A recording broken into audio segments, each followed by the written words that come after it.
ایران نے nuclear programme پر مذاکرات کے لیے امریکہ سے سنجیدگی کے مظاہرے کا مطالبہ کر دیا ہے۔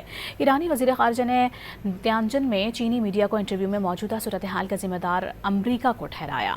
اس موقع پر عباس عراقچی نے امریکہ کے ساتھ ایٹمی پروگرام پر مذاکرات کی بحالی کا امکان ظاہر کرتے ہوئے واضح کیا ہے کہ برابری اور ون ون سلیوشن کی بنیاد پر بیٹھک ہو سکتی ہے۔ دوسری جانب عباس عراقچی نے عالمی ایٹمی توانائی ایجنسی کے ساتھ اب ماضی کے برعکس مختلف طریقے سے ڈیل کرنے کا اندیا دے دیا۔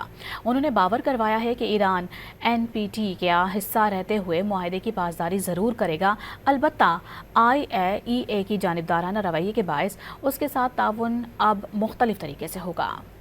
ایران نے نیوکلیئر پروگرام پر مذاکرات کے لیے امریکہ سے سنجیدگی کے مظاہرے کا مطالبہ کر دیا ہے۔ ایرانی وزیر خارجہ نے تیانجن میں چینی میڈیا کو انٹرویو میں موجودہ صورتحال کا ذمہ دار امریکہ کو ٹھہرایا۔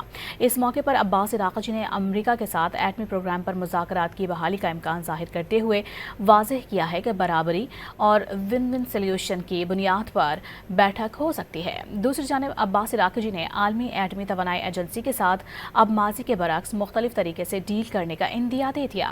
انہوں نے باور کروایا ہے کہ ایران این پی ٹی کا حصہ رہتے ہوئے معاہدے کی پاسداری ضرور کرے گا، البتہ آئی اے ای کی جانبدارانہ رویے کے باعث اس کے ساتھ تعاون اب مختلف طریقے سے ہوگا۔